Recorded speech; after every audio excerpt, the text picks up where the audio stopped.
बात सुनने के लिए यहाँ पे आए। तो ये मेरी जितनी भी बहनें हैं ये 2211 हेड की हैं। हमारे 2 हेड बने हुए हैं फीमेल मल्टीपर्पज़ के, एक 2210 है और एक 2211 है। 2210 में जो जितनी भी हमारी बहनें हैं उनको सैलरी जो है पर मंथ मिलती रहती है। और हमें पिछले 2 साल से पहले भी हमें 1.5 साल की सैलरी यहाँ 2 महीने स्ट्राइक करने के बाद ही मिली थी।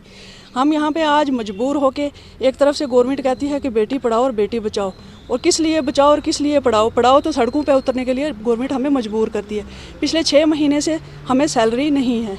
हमने बहुत सारे मेमोरेंडम सीएमओ साहब के ऑफिस में भी भेजे, इस तरह से भी हमने अपने एडमिनिस्ट्रेशन से बात की, लेकिन हमें फिर 22 मार्च को भी आके यहाँ पे एक मेमोरेंडम दिया था, लेकिन इन्होंने किसी को टच से मस नहीं हुई। आज हम फिर यहाँ पे इसी बात को लेके आए हैं कि हमारी सैलरी जो है जल्दी से जल्दी।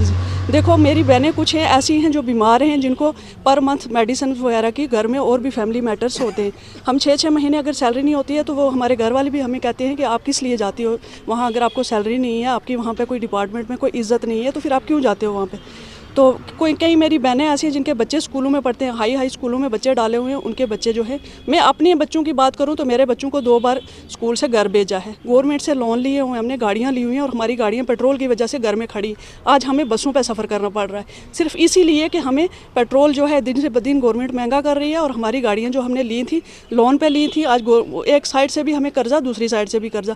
इसलिए हमें गवर्नमेंट मजबूर न करे कि हम सड़कों पर उतरें और हमारी वजह से किसी और को भी कोई तकलीफ हो, परेशानी नहीं सुनी जाएगी। तो हम अपने वाले जितने हमारे कैडर के लोग हैं हम उनको इकट्ठा करके यहाँ पे काम छोड़ हड़ताल के पे बैठ जाएंगे। जितनी भी सेहत की स्कीमें आती हैं, जितने भी नेशनल प्रोग्राम्स आते हैं, जितनी भी परेशानियाँ होती हैं सारी हम लोगों को होती हैं। रात को 11 बजे फ़ोन आए ये रिपोर्टें दो, सुबह 9 बजे हम ब्रेकफास्ट नहीं करते तो ये काम करो। आज भी सेहत की स्कीम चल रही है, ऊपर से जितना भी प्रेशर है वो हम 2211 वाली MPW पे ही डाला जा रहा है। आप जाओ जी घर घर जाके उनके कार्ड बनाओ, सेहत स्कीम, ये स्कीम वो स्कीम। कोविड में हम लोगों ने घर छोड़ के हम पैदल चल के 20-20 किलोमीटर हमने सफ़र किया बगैर गाड़ियों के।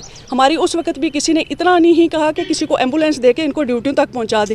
कोविड में हमने इतना काम किया, दिन नहीं देखा रात नहीं देखा, टेस्टिंग से लेके पेशेंट की केयर से लेके पेशेंट को सेपरेट करने तक हमने सारा काम जो है अपने सर पे लिया। और आज हम अगर उसके इवज़ में हमें गवर्नमेंट सैलरी नहीं देगी तो हम ये काम छोड़ हड़ताल पे बैठ जाएंगे, तो फिर इसकी ज़िम्मेदार जो है हमारी एडमिनिस्ट्रेशन होगी।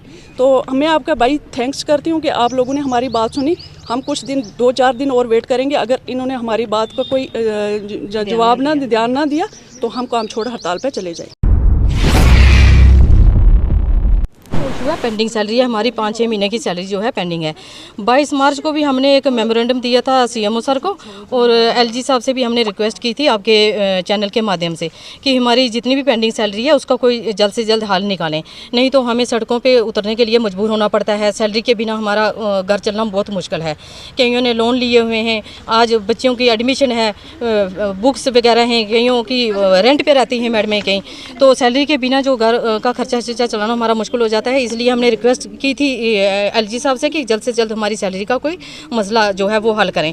आज फिर हम एक और मेमोरेंडम लेके आए हैं, जो कि आपके चैनल के माध्यम से एलजी साहब से भी रिक्वेस्ट फिर दोबारा करना चाहते हैं और सीएमओ सर को भी देंगे कि विद इन डेज अगर हमारी सैलरी रिलीज़ ना हुई तो हम ये धरना जो है कंटिन्यू करेंगे, और काम छोड़ हड़ताल हमारे साथ बाकी मुलाजिम जो भी हैं, जितने भी कैडर के हैं एम्प्लॉय जो सारे, वो धरने पे आने वाले हैं। तो इसकी जिम्मेदार जो है ये एडमिनिस्ट्रेशन ही होगी। हमें ऐसा करने पे मजबूर ना करें, क्योंकि अगर हम काम छोड़ हड़ताल करेंगे तो पब्लिक सफ़र होगी, तो उसकी सारी की सारी जितनी भी जिम्मेदारी है तो ये एडमिनिस्ट्रेशन की है। आपके चैनल के माध्यम से हम ये मैसेज आज गवर्नर साहब को देना चाहते हैं।